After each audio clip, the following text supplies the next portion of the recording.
Hello and welcome to another edition of the Evening Review here at Namibian Sun. My name is Tevan Jabela, your host for tonight.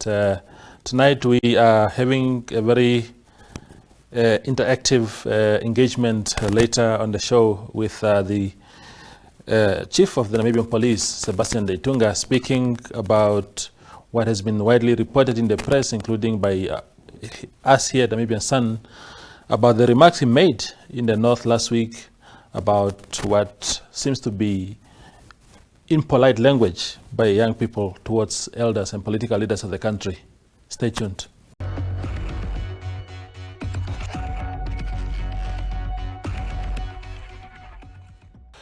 Today we are joined on the couch by Lieutenant General Sebastian Deitunga, Inspector General of the Namibian Police, who has been making a lot of waves today on social media and elsewhere. He's in the studio to set the record straight. But prior to that, let's listen to this clip.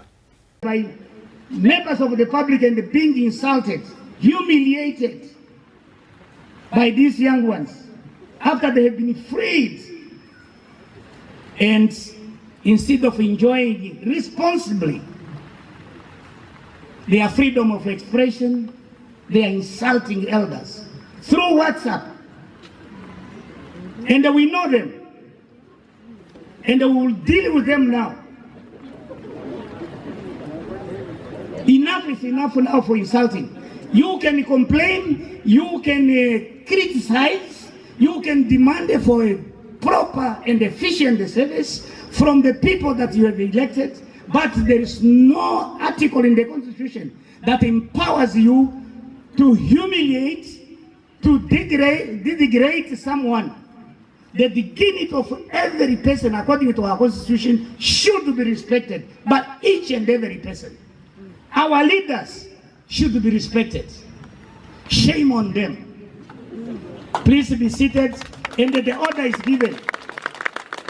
I don't want to see this nonsense in your regions. Call them to order. If you don't, I will call you to order.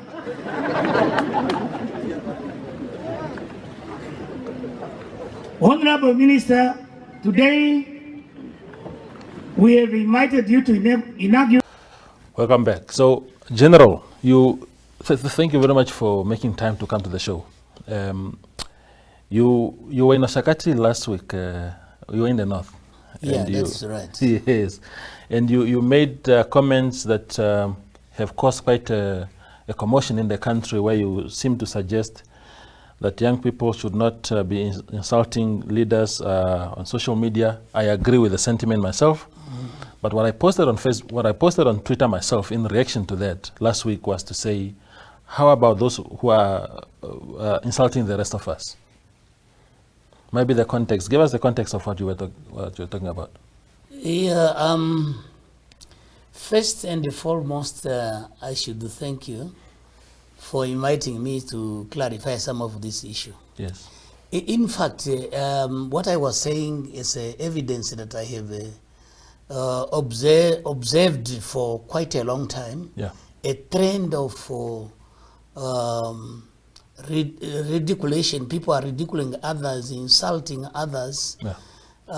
probably knowingly or not knowingly, degrading the dignity of many people in this country, particularly the elderly. Yes. When I say the youth, Yeah. is because the evidence I have is mostly on Facebook. Yes. And the Facebook is mostly populated by the youth. Yes.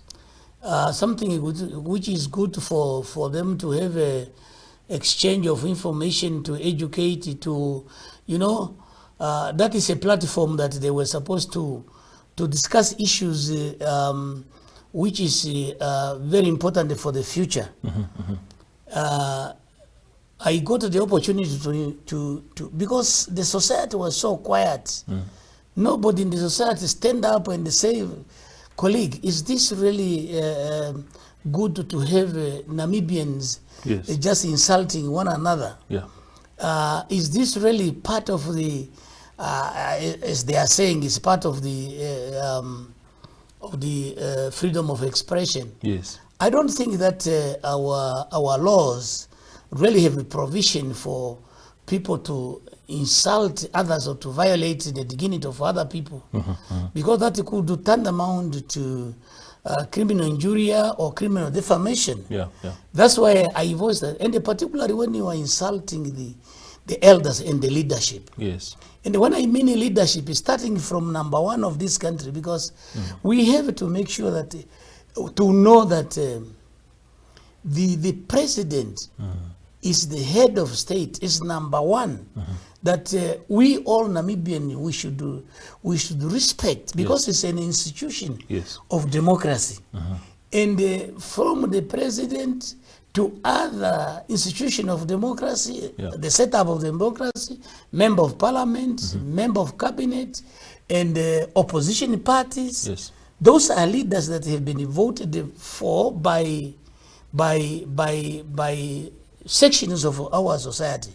And when you are insulting them, you are also insulting the intelligence of the voters who have voted them, or their followers. Yes. That's why a responsible society like ours, we have to talk about things that are tarnishing the image of our country. As patriots, we have to unite despite of political inclinations. Yes. We have a country to defend, and we have to unite. Sometimes in political things they divide the people. Yeah. But we as patriots, we have to make sure that we condemn issues that are bringing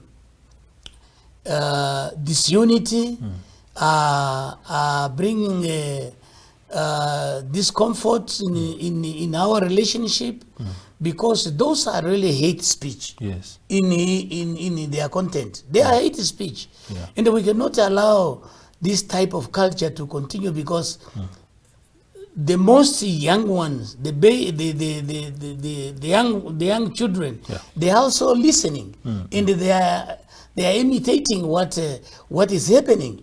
They think leaders, instead of criticizing it positively, for you to demand something to be done for you, you should insult first the people. People, why should you insult someone to do something? Indeed. Leaders should be criticized, because leaders are voted for to perform, to address social issues, socio-economic problems, and not to insult them. Now, General, thank you for the context. So, when young people in particular react in the manner that they reacted, to what do you attribute that? Is it just poor upbringing? Is it anger because there are things that are not going right in the country, or is just people being naughty? To what do you attribute that, in your observation? It is multiple issues that are involved. Some of them, they disregard they are bringing up from their cultural and traditional backgrounds, and some are coming from broken houses. There are and the upbringing sometimes is halfway.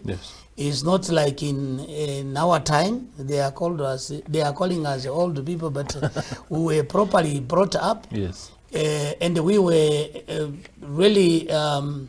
It could be a taboo to insult an elder, independently whether it is a traditional leader or just an elder, let alone to insult another person. So, and the other issue is probably like the youth in Namibia, in Namibia, I think, is they are very emotional because of a social problem. Some, particularly unemployment, it's a situation that is really affecting the youth. You want to be independent from your parents, to have your own shelter, your own job, to put something on the table. And some of them, they are also frustrated because they could not make it to the institution they wanted to go. Some do not have resources to proceed to the tertiary institution. Yeah. So that is those are problems that are constituting are causing the youth to be also to be in that mood of maybe we can call it militancy, yes, or radicalism. Yes. But as long as they are doing it positively, yeah, to demand that the society should take care of them, yes, there's no problem. yes, But we are saying it's not what you do, yes, it's how you do it. Yeah. You might have a good case, but you spoil your case the way you are approaching the whole scenario. yes, yes. So How do you then? I'm a young person. I'm being hypothetical now. I'm a young person. I'm frustrated. Of course, in truth, I have no right to insult a person at all. yeah, But in my frustrations, because I've gone to school, I came out of university, I have a degree, I can't find a job.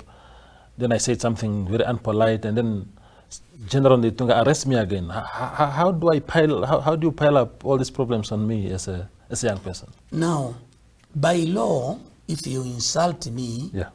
I should go to the police and make a case. Uh-huh. Everyone who thinks that his rights and or freedoms have been violated by any other individual Yeah. or institutions, Yeah. has got right to go and make a case.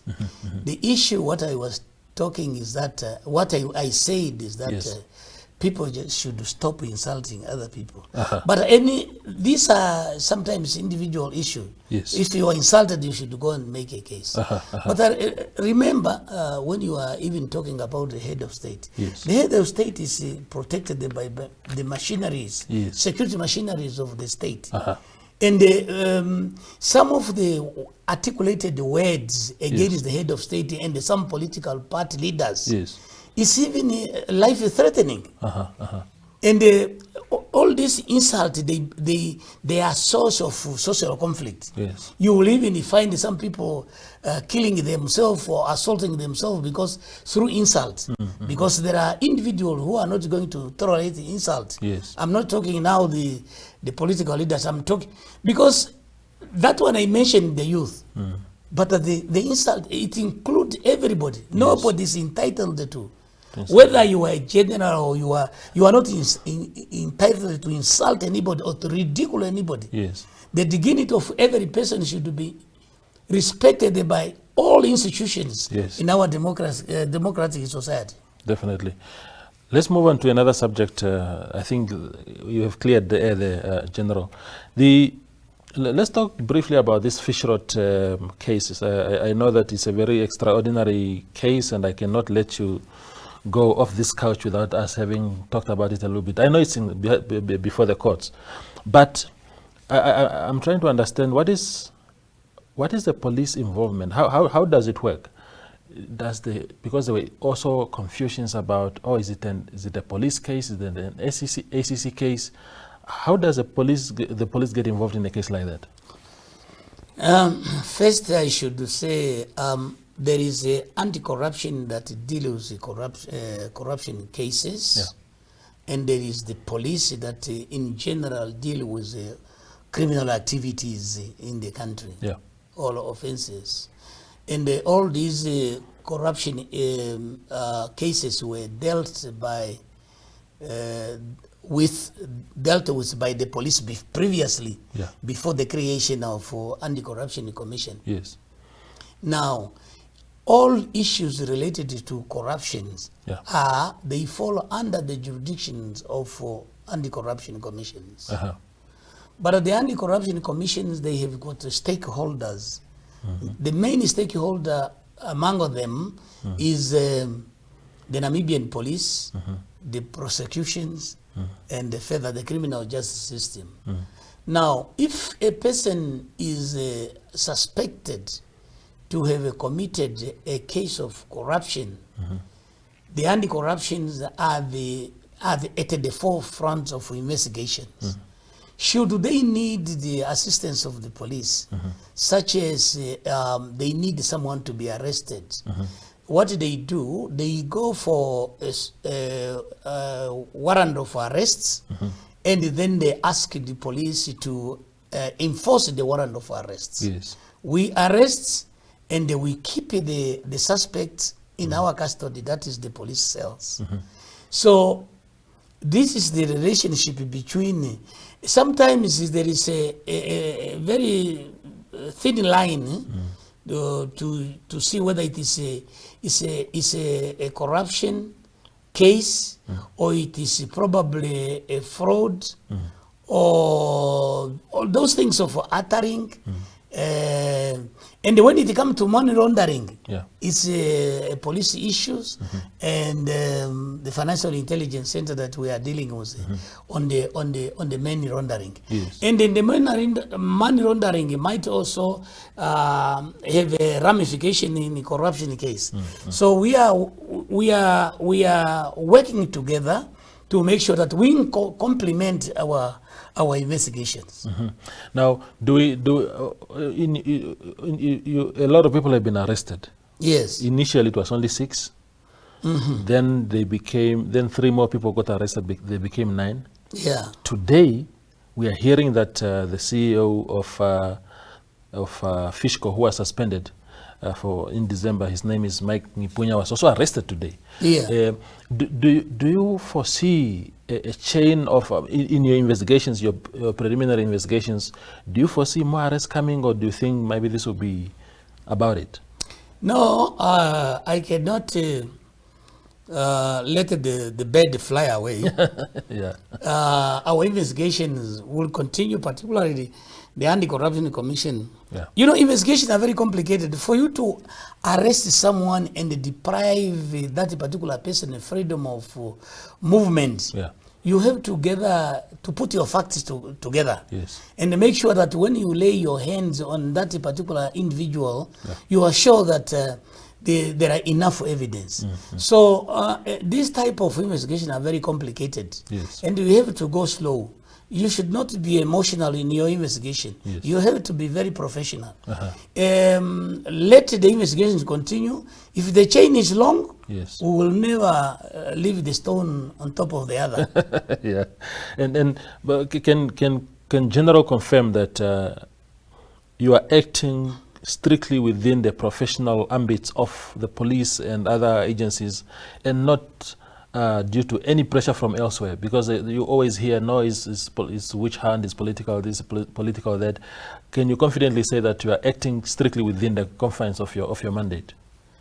I'm very proud. I think Namibia is one of the country where politicians do not involve in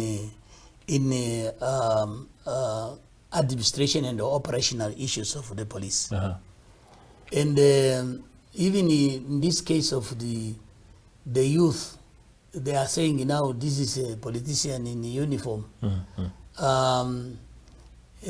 People should understand sources of conflict. Yes. And since we are responsible for the safety and security of every person, we are always careful to see where the smoke is coming that might cause serious conflict in the country. So we are acting professional. We are apolitical. That's why people now, they are just concentrating on what I said on the youth, not to insult. But I said many things that are very constructive. Even warning police officers who are involving themselves in political actively. Yes. Involving in the political activities. We only put our political jacket when we are going to vote for our own party. But after you get out from that voting booth, you take off your political jacket and you act objectively, impartially, and protect everyone independently of their political inclination or creed or whatever. Definitely. The last question, might be second last, depending on time. General, is the police... Is the police involved at all in investigations regarding the SME Bank? And if yes, what is the status of investigations in that matter? Because it's a big scandal and people think that people are getting off, people lost their jobs and there seems to be no conviction from the general public that indeed something is happening. Yeah, that investigation is a combination of the police, the Bank of Namibia, Yeah. and the line ministries, like Minister of Finance. Remember, these are very complex investigation, Yes. and we combine forces to make sure that the proper investigation is done. Yeah. If if we happen to find the real culprit on that, and the evidence are enough, we will always make sure that this person are brought to justice. Yes. And therefore, I'm saying we are combining together with the bank, following up with the trail of the money. Yes. How it was. But since these things is still probably was one side investigation, probably one side to the prosecution or court. Is a sub judice issues that we cannot go deeper into that. The last point, General, that I want to discuss with you briefly is regarding the political atmosphere in the country.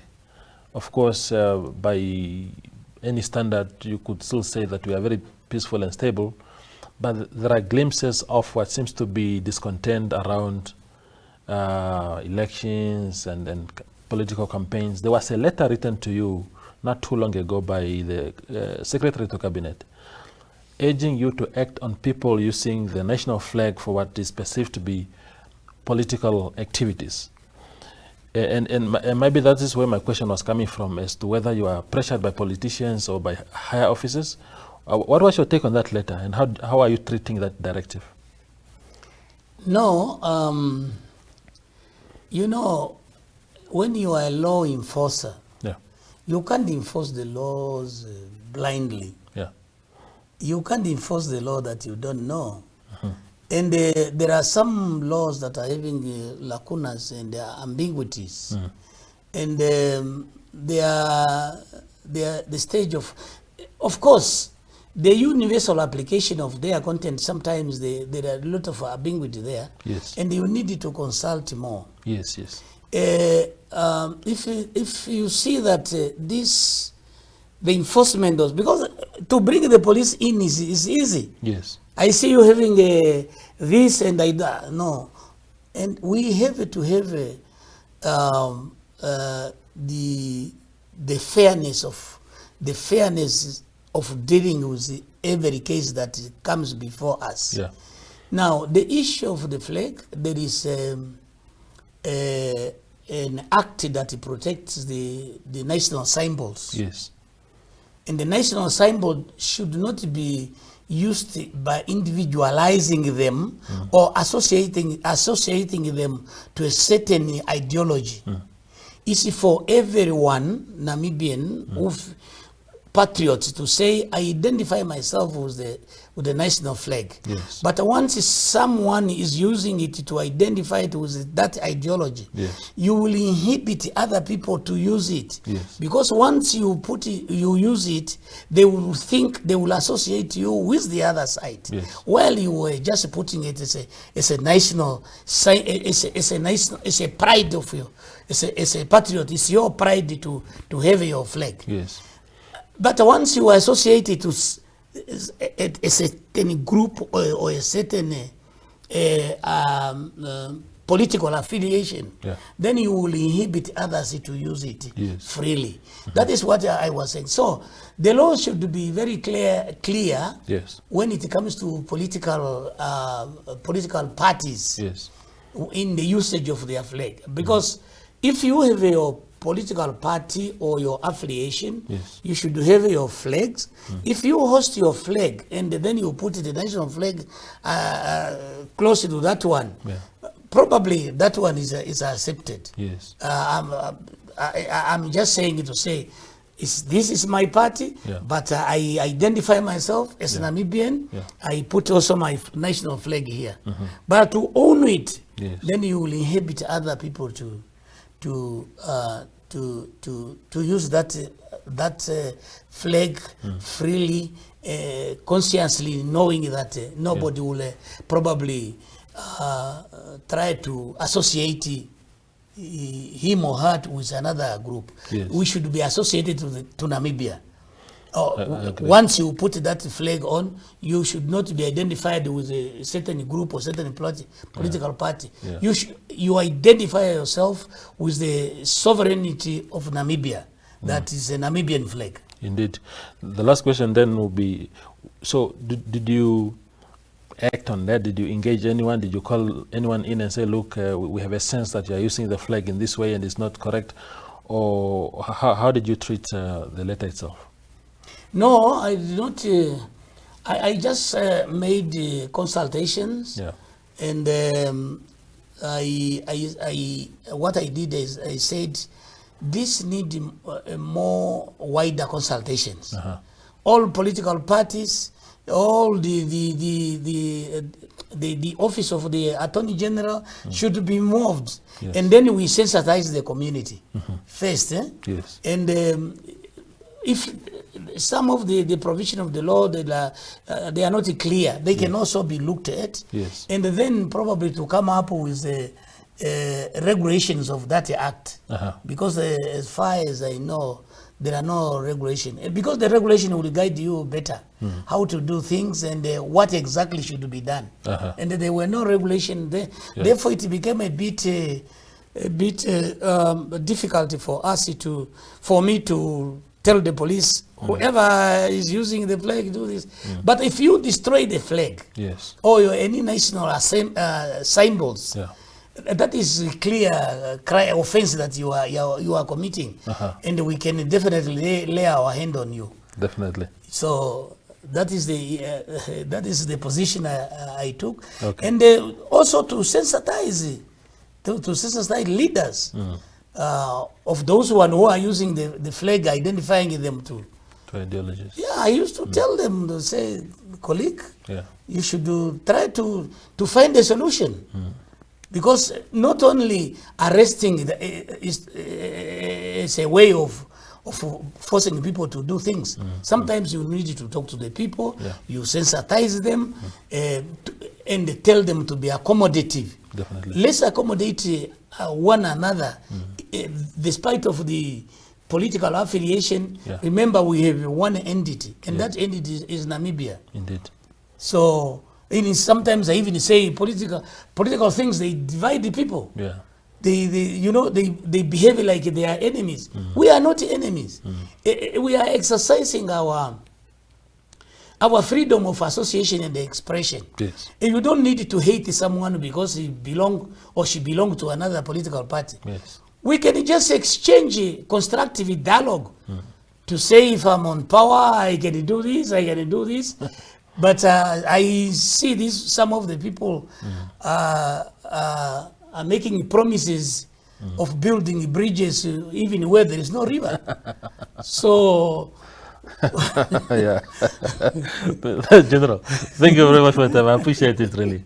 That was General Sebastian Ndetunga, Chief of the Namibian Police, speaking to us about a variety of things, Fish Road, the comments he made in the north, the political situation in the country. I hope you enjoyed that, as I did. Thank you very much. All the best. All the best.